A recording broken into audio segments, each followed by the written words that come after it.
Queen Elizabeth द्वितीय British काल की सबसे लंबी शासक, अपनी आखिरी सांस 96 वर्ष में ली। इनकी मौत से पूरा इंग्लैंड शोक में डूब गया। ब्रिटिश राजतंत्र, जो सबसे पुराना सरकारी स्वरूप है। क्वीन एलिजाबेथ द्वितीय सबसे लंबी राजतंत्र की महारानी रही है, जिनकी ताजपोशी 1952 में हुई। उनके पिता जॉर्ज सिक्स, जो इंग्लैंड के शासक थे, वह ब्रिटिश इंडिया के आखिरी राजा 1947 तक भी थे। ऐतिहासिक रूप से इंग्लैंड राज्य विस्तार के लिए पूरी दुनिया भर में जाना जाता है। इसमें अभी भी कई प्रांत हैं जो महारानी के अधीन हैं, जैसे कि आयरलैंड। विदेशी क्षेत्रों में बरमूडा, ब्रिटिश अंटार्कटिका क्षेत्र, ब्रिटिश हिंद महासागर क्षेत्र, एंगुइला, ऑकलैंड द्वीप, कैरेबियन में जिब्राल्टर और साइप्रस, दक्षिण अंटार्कटिक और प्रशांत महासागर में कई द्वीप। ब्रिटेन की महारानी के पास कई ऐसे ताकतें हैं जो ब्रिटेन के लोकतंत्र से परे हैं। महारानी के पास कोई भी पासपोर्ट नहीं है, बल्कि ब्रिटेन की सारी पासपोर्ट महारानी के नाम से इशू होते हैं। वो इंग्लैंड की हेड ऑफ स्टेट भी। महारानी को कोई भी देश में गाड़ी चलाने के लिए ड्राइविंग लाइसेंस की ज़रूरत नहीं पड़ती और इनके गाड़ी पर कोई नंबर प्लेट नहीं होती। क्या आपको पता है, जब अंग्रेजी हुकूमत ने अपने पांव 1788 में ऑस्ट्रेलिया में पसारे तो वहां की भूमि किंग जॉर्ज III के नाम से अधिग्रहण कर ली। इसलिए ऑस्ट्रेलिया संविधान निर्देशित करता है कि ऑस्ट्रेलिया फेडरेशन इंग्लैंड के अंदर रहेगा। इसका मतलब है जो इंग्लैंड में जो कोई भी सम्राट रहेगा, असल में वो ऑस्ट्रेलिया में भी राज करेगा। महारानी 1952 से वहाँ की शासक है। ऑस्ट्रेलिया सरकार में महारानी की अहम भूमिका है। इसलिए ऑस्ट्रेलिया के गवर्नर जनरल रानी के नाम से संसद खोलते हैं।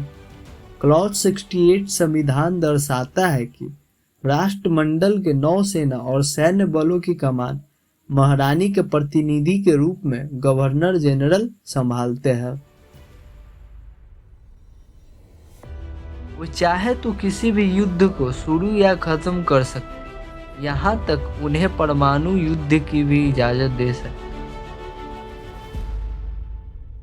ब्रिटिश राष्ट्रगान के बोल अब बदलने वाले हैं, क्योंकि उनके बेटे चार्ल्स गद्दी संभालेंगे। गाने के बोल गॉड सेव द क्वीन से गॉड सेव द किंग हो जाएंगे। बाकी बोल सब सामान्य रहेंगे। ब्रिटिश सेना, रॉयल नेवी और रॉयल एयरफोर्स से मिलकर यूनाइटेड किंगडम की सशस्त्र सेवाओं दुनिया की प्रमुख सैन्य बलों में से एक है। महारानी इसका प्रतिनिधित्व करती है। महारानी ब्रिटेन की सेना की कमांडर इन चीफ है। सरकार नियुक्त करना। आम चुनाव के एक दिन बाद क्वीन उस पार्टी के नेता को आमंत्रित करती है जिसने हाउस ऑफ कॉमन्स में सबसे अधिक सीटें जीती है। प्रधानमंत्री और सरकार बनाने के लिए महारानी की अहम भूमिका है। महारानी को संसद में कानून बनाने से संबंधित शक्तियां हैं। इसमें House of Commons, House of Lords और क्राउन शामिल है, जो राजशाही के लिए एक और शब्द है।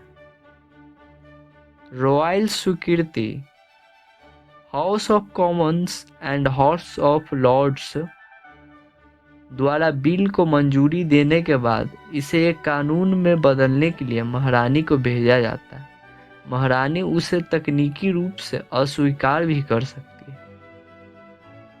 हाउस ऑफ कॉमन्स का मतलब होता है जो ब्रिटिश संसद का वह हिस्सा जो मतदाताओं द्वारा चुने जाते हैं। हाउस ऑफ लॉर्ड्स ब्रिटिश संसद का वह हिस्सा जिसका सदस्य मतदाताओं द्वारा नहीं चुने जाते, जिसे सिर्फ रानी चुनती है, जैसे कि आर्च बिशप एंड बिशप। क्या था ऑपरेशन लंदन ब्रिज? कोहिनूर, जो 105 कैरेट का हीरा है, 14वीं शताब्दी में भारत के गोलकुंडा के खदान से पाया गया। 1849 में पंजाब के ब्रिटिश कब्जे के बाद इसे महारानी विक्टोरिया को सौंपा गया। तब से यह ब्रिटिश ताज का एक अहम हिस्सा रहा और अभी तक इसे नहीं लौटाया गया है। कोहिनूर का क्या होगा रानी के बाद? सूत्रों के मुताबिक इस कहानी की कथा 1907 में ही लिख दी गई थी। इस साल की शुरुआत में रानी ने घोषणा की थी प्रिंस चार्ल्स की पत्नी कैमिला को कोहिनूर का ताज मिलेगा, और अफसोस की बात है कि यह भारत नहीं आ पाएगा।